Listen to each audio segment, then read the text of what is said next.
What's up, Houston Illini? Welcome to the 3-in-1 show where we interview and feature a variety of University of Illinois alumni who are now thriving right here in the place they call home, Houston, Texas.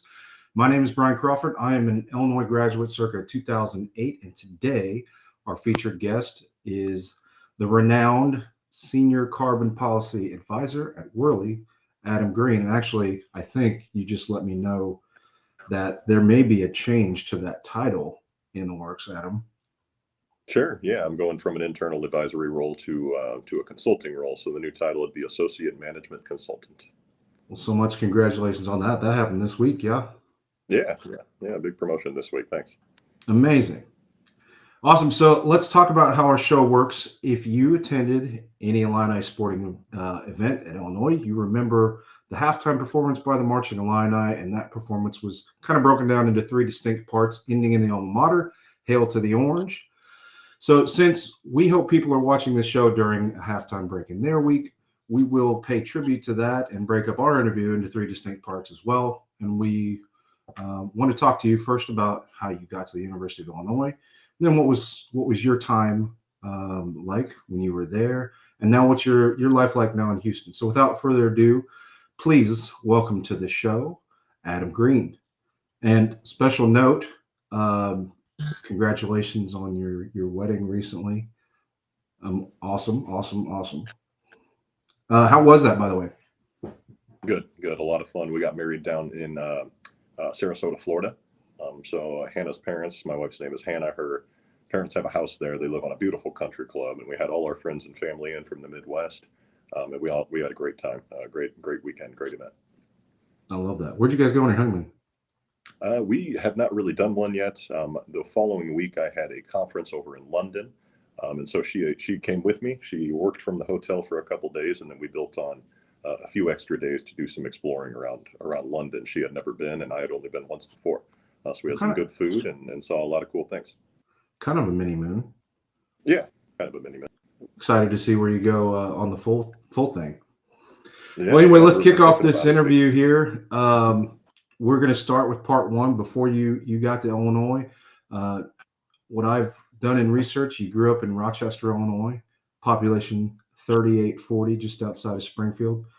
I'm from a small town as well. So why don't you talk to us about growing up in that small town? Yeah. I mean, it was exactly that. It was a small town. It took, and I take it for granted nowadays, but it took 10 minutes to get to the other side of town. I thought I lived clear out in the middle of nowhere, but it took me 10 minutes to get to school every day, which is in stark contrast to the distances I drive just to get to work or get to the grocery store here in Houston. It's like 10 minutes to get out of your own neighborhood. Exactly. You got to get out of the neighborhood. Yeah. No, it was a great experience. Great place to grow up. Great school. Great people. Everyone knew everyone. I know that's a cliche, but it really was like that.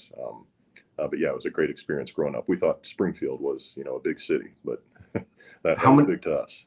How many was in your graduating class? 154, somewhere around there. Yeah, just 154. So it wasn't huge. Wasn't tiny, teeny tiny, but it wasn't big by any means. I knew every. I could probably still tell you every name of my graduating class. Now, if I'm not mistaken, if I'm recalling from high school sports, Rochester was also orange and blue. Yes. Bears, Illini, all the way down to high school in Rochester. It's a pretty orange and blue closet I have. I love that. Tell us something unique about your hometown. Well, I'll go back to the football team. So the football team in the last, I think, 15 years has won 8 state championships. So I played football in high school. I was actually on the team a year before they started that run. So I like to think that I was part of building that up, but they didn't start capitalizing on that success until after I was gone. So maybe I had something to do with that. I don't know. But no, so I think that's the heart and soul of the town. Yeah, exactly. We'll call it that. But no, so that dynasty is really the heart and soul of the town, and I was happy to be a part of that. What was your positions in football? I was a linebacker. So I was like to think I was the Jake Hansen of the team. Of course, not nearly as good, but maybe for that small town, it was kind of the same. We know something about that guy. We do. Yeah. Good friend. He's doing some pretty good linebacking here in Houston. He is. It's fun to watch for him on Sundays, definitely. Well, let's go back. Why don't you walk us through your decision to attend the University of Illinois? Yeah, well, it's interesting because I grew up from a real young age growing up a Hawkeye fan. So my mom went to Iowa. She's from Cedar Rapids, Iowa. I grew up a Hawkeye fan up until I was admitted, early admission to the University of Illinois. So it was one of three schools I applied to. And then when I finally did the math in my head and looked at out-of-state tuition and looked at travel times and really overall quality of the school, I mean, U of I was a no-brainer. So that was really my decision. Once I got in, I said, yeah, that's where I'm going to go. There was no question after that. Now, Adam, we kind of have a big football game this weekend against the University of Iowa. What shirt are you wearing? Yes, sir. Yes, sir. Oh, Illini all the way, all There we day. go. Yeah, for sure. Yep. Once that admission letter came through, my fandom completely changed. 180. I love it. So let's go back a little bit, but continue moving forward. So after high school, and you enrolled at Illinois. Now you're a freshman on campus. Talk about what kind of stuff that you decided to get into at Illinois. Yeah, well, it was really, for any freshman, it was the first time being away, kind of being, not on your own because you're with 45,000 other kids, but so meeting those new friends, establishing that kind of network, just freshman network there at the U of I was a blast. So I still keep in contact with my freshman year roommate.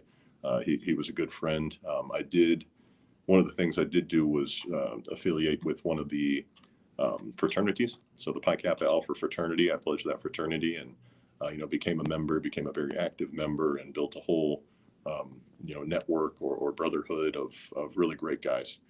So that was a lot of fun, and then ended up in.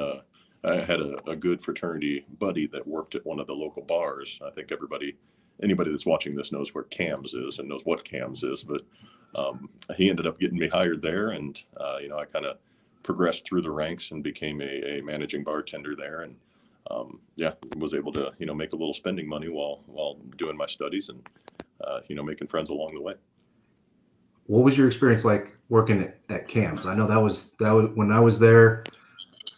Probably continued through when you were there. I talked to people from years before us, and that was always the place to go. What was that experience like for you? Yeah. A great location.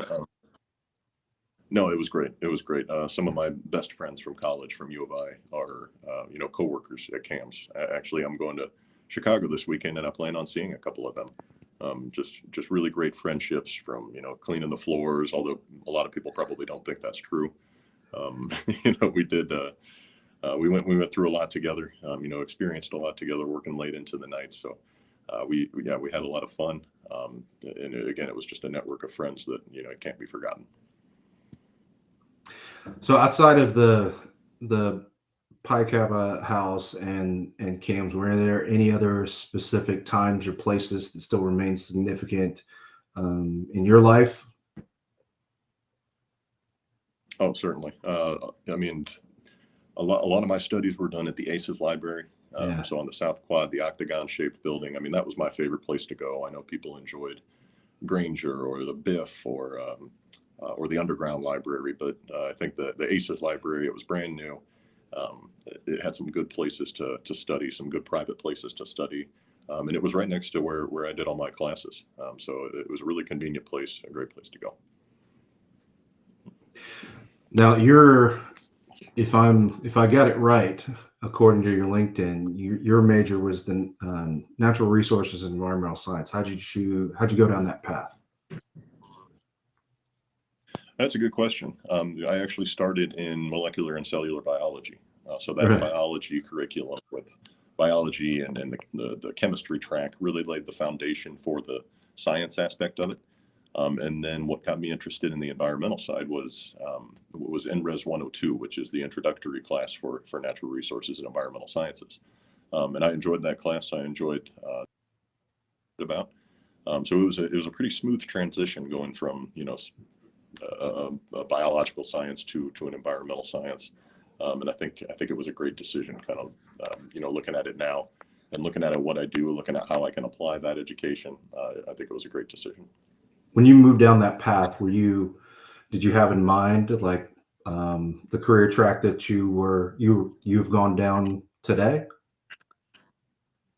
Yeah, yes and no. So there was, a couple different ways it could have gone. It's environmental compliance, coupled with health and safety management, like at an industrial facility, or some kind of environmental consulting, which, in a roundabout way, I as of yesterday, I found myself in now. So I've kind of, I've kind of gone down the road that I kind of envisioned when I got into NRES, but it was a little bit of a roundabout way, yes. Very cool. Now you're a sports guy. You played football in high school. Did you go to many football games at Illinois? I went to every home game freshman year. Had some other activities going on Saturdays for a couple of the for sophomore year and junior year, and then I found my way back to a few games senior year. Unfortunately, the success factor while I was there, and maybe this is attributable to the same thing it was in high school. We didn't have too many hot years while I was there. My sophomore year, they started 6-0. Climbed up on the rankings, and then they lost out, so they ended up 6-6. I think that was a record of some sort. Yeah, that was just entertaining to see going 6-0 and being high on the Illini, and then those 6 games in a row losing was tough to swallow. Well, I know that time that of Illini sports. And I'm cautioning to say or to ask the question if you have any. What's your favorite sports memory from Illinois? Well, it's funny. I wasn't even there, but my senior year, a couple of my roommates went to the Illinois-Indiana game. Indiana was ranked number 1 at the time, and Illinois knocked them off in the last second of the game with Tyler Griffey hitting a layup. Last second layup, yeah. Needless to say, So needless to say, the bars were crazy that night. The place where I was watching the game was a lot of fun with my friends. So that was a cool memory. You were at Cam's? I was not at Cam's. I was actually at the fraternity house. It was a weekday night, so I don't think much was planned, but we were watching the game, and we all went crazy out into the hallways and throwing things around. So it was pretty memorable. Well, after that, I'm sure you were studying pretty hard. You got a tough major there. Oh yeah, that was like 15 minutes. Then we went right back to it. And, no. Well, okay. Well, so now let's start part 3 here of the interview, and post college, but after graduation, I'll ask the question.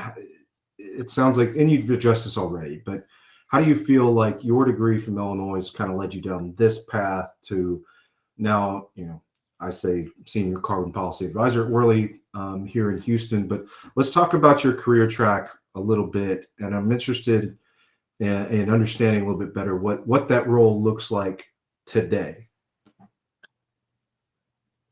Yeah, absolutely. Well, I started, so after I graduated from the U of I went and did a graduate public service internship at the Illinois Environmental Protection Agency while getting my graduate degree at the University of Illinois Springfield campus. Mm-hmm. So that was in environmental studies. So it was a good transition into that, next level of education. And then after that, I got hired on with Dynegy to work at their Havana power station managing environmental compliance. So that was, I spent a couple of years there. Went to another coal-fired power generation facility down in Newton, Illinois. So spent some time out in rural Illinois managing compliance at the power plants. And then kind of seeing that coal-fired generation was on its way out. A couple of those plants did end up closing. But I made my way up to South Bend, Indiana to do the same thing, as well as health and safety management at St. Joseph Energy Center in New Carlisle, Indiana. That's a natural gas-fired combined cycle power plant, and it was operated by Worley. So the company I currently work for had the operations and maintenance contract. So I was a direct hire for Worley. In 2022, I applied for and was admitted to the Future Leaders Program, the Global Sales and Marketing Future Leaders Program with Worley. So that was an exciting program. Got to do a lot of global traveling, meet a lot of, establish another network, a great network of people all over the world that work for Worley. And through my participation there, I got this policy and regulatory advisory role, which I was in until yesterday, and now I'm moving more into a consulting role. But essentially what I do is advise clients on how to manage the regulatory burdens that come with operating their assets, whether it be a refinery, so upstream, midstream, downstream oil and gas, chemicals, mining, power, any industrial facility. So we're a global engineering, procurement, and construction contractor, and we work for clients all over the world. In the industry that you're in, it seems like there's new policy and new changes every quarter, every year. How much are you having to keep up with all that on a day to day? Yeah, well, that's my responsibility, is to stay abreast of what's going on in the policy world. So where can they get funding to decarbonize their operations, or what new regulations are going to make a burden, or going to make them comply with certain requirements, and how can they get the tax credits from the Inflation Reduction Act. So that's my responsibility, is to stay abreast of all that and understand how we can help our clients in achieving compliance and getting government funding to help them with their projects. So that's what I do, and it is always changing. So you can call it job security, but it keeps it interesting. Well, you live here in Houston. I think you said you were out in Richmond, yeah. Yeah. So you can call it Richmond. It's right off the West Park Tollway. Long Meadow Farms is actually the neighborhood, but everything we do is either right there where we live or up in Katy. So when people ask, I typically say, between Richmond and Katy is really where it's at. Full shirt, Katy, Richmond. Yeah. What are some of the things you enjoy about living out there? Good food. I mean, you can find that anywhere in Houston, but there's going to be a good food, every kind of cuisine you can ask for, except for pizza, which I know I've had this discussion with a lot of different Houston Illini, but it's tough to find good pizza down here. But anything else, any other cuisine, you can find just the best of the best. And there's a lot of good places to go eat and take the dogs. So I got two golden You're a doodle dogs, Chicago style pizza guy? I like the thin, not the famous deep dish, but Chicago thin crust pizza is where I like to be. I put in the group chat yesterday the Portillo's announcement. They're going to open up one of those in Katy. Yeah. Oh yeah, no, absolutely. Hannah likes hot dogs, so we're going to have to hit Portillo's. That might be a weekly thing for us, and I like the burgers. Yeah, I showed that to my wife. She's like, "Hey, we're moving to Katy." Okay. Yep. Yeah. Well, I might be coming to you to sell my house so I can move to Katy, closer to Portillo's. Well, you'd mentioned your wife a second ago. I know that you and Hannah both, you've hosted some philanthropy events for the Houston Illini Club and some game watch events. Can you talk about your experience a little bit in doing that? Oh, certainly. So the first thing I did when I moved down here was Google Houston Illini Club, not knowing that this club existed or in what capacity it operated. But that's how I found this club. And I messaged whatever email they gave me on the website, and Mark responded and said, "Hey, fill this out as our new member spotlight, and we're doing a watch party here, and here's some of the other things we do." And I was like, "Oh man, that's great. We've got like-minded Illini fans that we can hang out with and network with." And I saw it as a great opportunity to become involved. So that's why I've offered to host the food bank events, which are great events. We have a lot of fun. We do a lot of good when we're doing that. And And then the game watch parties. I mean, everyone likes to, drink beer, have a good sandwich, and watch the Illini try. So it's great to do that. And sometimes we pull out a win, like last weekend against Indiana. I hate how you said try. I caught that. I figured you wouldn't like that, but unfortunately, Oh, sometimes that's what it looks like. But we do get some good wins here and there. absolutely. We're trying to grow that group, and we're trying to grow the watch parties, get as many people involved as possible. And some of our leadership says we got a couple thousand people down here, and we just want to put the effort out there to try to get everybody together. But speaking kind of in that direction, for somebody that's graduating from the University of Illinois, what would you say to them about some of the opportunities that Houston has to offer them in terms of a potential career path? Because I don't think people, a lot of people, specifically like Illinois grads or students that come from Chicago, they're kind of thinking, well, that's where family is, and I'll go back there. But maybe give your best pitch for Houston and its opportunity here. No, certainly. Well, just think about Houston. I mean, there's something for everybody. So it is the energy capital of the world, and with energy industries, there's a lot of engineering. And so while there's so much more to the University of Illinois than the engineering program is significant. It's one of the best in the nation. So if you want to work in the energy industry, in the chemicals industry, in the resources industry, this is where you want to be. This is the motherland for all of that business, and my company's very large into that. We network with all the other companies that are. I talk to folks at the game watch parties that have leadership roles at major energy, chemicals, and resources companies, and so it's great for networking and finding good engineering roles. And then you look at the hospitals, the children's hospitals, Memorial Hermann.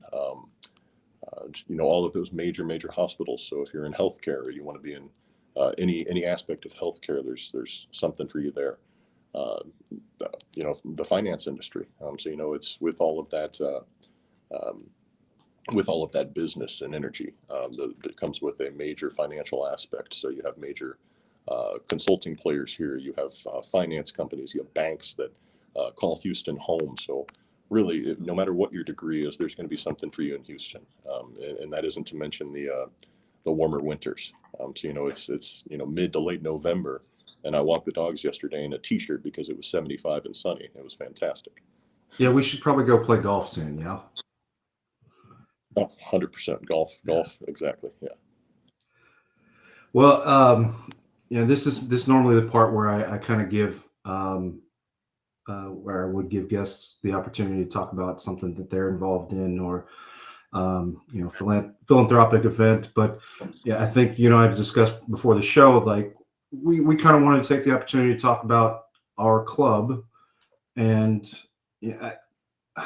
I think I want to be involved with the Houston Illini Club because frankly, I'm still a loyal Illini. I have of course, I have a Monday morning quarterback group chat that's active every week, and we're cussing and discussing the wins and losses and what should have been and everything. And ultimately, I want to get around quality people that share that same sentiment and passion for Illinois. And I know that's why you keep coming, and you've said as much. And as far as why you want to be involved in it, well, I guess you've already said it, but I guess for those people that don't know, the Houston Illini Club's focus is bringing our Houston Illini family just a little bit closer, and we, Adam, multitude of other people, host series of special events, game watch parties throughout the year, and that intent is just to get the orange and blue bleeding people back together. And then at the end of all this, what we're trying to do is raise scholarship money for people from Houston that are, students, high school students that are about to send themselves to Champaign-Urbana and choosing to attend the University of Illinois. So, I guess shameless plug, but if you graduated from the University of Illinois like Adam and I did, and you live here in Houston now, make sure you visit the HoustonIlliniClub.com for all the special events and watch party information, and information on a dues-free membership. So we ask you to just follow our club on Facebook and Instagram. And I guess this will be our first YouTube video as well. So we're working on some cool things for the club here and into the future, and we hope you watch out for some of those things. Adam, is there anything else you want to add on the subject? No, it's a great club. I encourage everyone that's in the Houston area from Illinois to join. It's a great place to be. Some great people and a lot of good networking, both professionally and personally. Well, here's the thing. At one point, all of us have gone to Memorial Stadium on Saturday, or heard the alt gold bells at lunch, or posed in front of the alma mater for a picture, or maybe joined the Mug Club, or went to Cam's. But anybody who spent their college years in Urbana-Champaign, we all, our blood runs orange and blue, and we've all made this trip almost 1,000 miles south to Houston. So no matter how you got here, our goal for this show is to feature people like Adam and their unique stories, and our incredible alumni members and their passions and their undertakings as they pursue a remarkable life here in Houston. So, Adam, thank you very much for joining us for our very first Houston Illini Club 3-in-1 show, and we will see you next time. So thanks again, Adam.